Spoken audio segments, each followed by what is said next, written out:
અમદાવાદ શહેરની હવા વધુ ઝેરીલી બની ગઈ છે। અમદાવાદમાં સરેરાશ એક્યુઆઈ 210ને પાર પહોંચ્યું છે, જેમાં સૌથી વધુ એક્યુઆઈ નોંધાયું છે અમદાવાદના થલતેજ વિસ્તારમાં 217, ડ્રાઇવિંગ રોડ પર 213 નોંધાયું, સોલા વિસ્તારમાં 215 અને સાઉથ બોપલમાં 202 એક્યુઆઈ નોંધાયું છે। એરપોર્ટ વિસ્તારમાં 200 અને ચાંદખેડામાં 205 એક્યુઆઈ નોંધાયું, જ્યારે આ તરફ ગ્યાસપુરમાં 203 અને વટવામાં 201 એક્યુઆઈ નોંધાયું છે। ઉસ્માનપુરામાં 208 અને બોડકદેવમાં 210 એક્યુઆઈ નોંધાયો।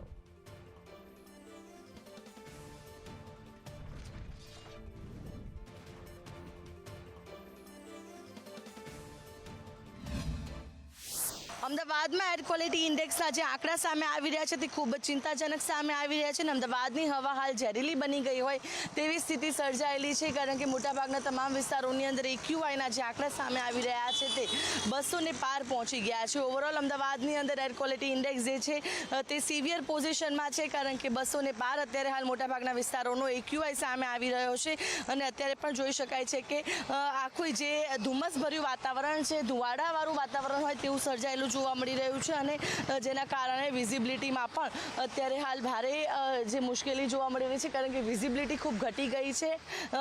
જે રીતે અત્યારની પરિસ્થિતિ છે કે વિઝિબિલિટી ન હોવાના કારણે જોઈ શકાય છે કે દૂરની જે બિલ્ડિંગો છે તે પણ નથી દેખાતી, તે પ્રકારની પરિસ્થિતિ છે। જ્યારે વાહન ચાલકોની વાત કરવામાં આવે તો વાહન ચાલકો જ્યારે પસાર થાય છે ત્યારે તેમને પણ વ્હીકલ્સની હેડલાઇટ જે છે તે ઓન રાખીને પસાર થવું પડે તેવા પ્રકારની પરિસ્થિતિ છે, કારણ કે જે રીતે ધુમ્મસભર્યું વાતાવરણ છે, જે હવાની અંદર જે પ્રદૂષણ છે તેનું પ્રમાણ સતત વધતા આખું જે વાતાવરણ છે તે ધૂંધળું જોવા મળી રહ્યું છે અને તેના જ કારણે હાલ એર ક્વોલિટી ઇન્ડેક્સના આંકડા પણ ખૂબ ચોંકાવનારા સામે આવી રહ્યા છે। મોટાભાગના તમામ વિસ્તારોની અંદર એક્યુઆઈ 200ને પાર છે, સૌથી વધુ થલતેજની અંદર એક્યુઆઈ 217 સુધી જોવા મળી રહ્યો છે। એટલું જ નહીં, પરંતુ સાઉથ બોપલ હોય, સોલા હોય, અલગ અલગ વિસ્તારની અંદર જે એક્યુઆઈના આંકડા સામે આવ્યા છે તે ખૂબ ચોંકાવનારા છે અને 200ને પાર હાલ અમદાવાદમાં એક્યુઆઈ સામે આવ્યો છે, જે હાલ સિનિયર સિટીઝન અને બાળકો માટે જોખમકારક છે અને લોકોને વધુ તકેદારી રાખવા માટે જે સલાહ પણ આપવામાં આવી રહી છે।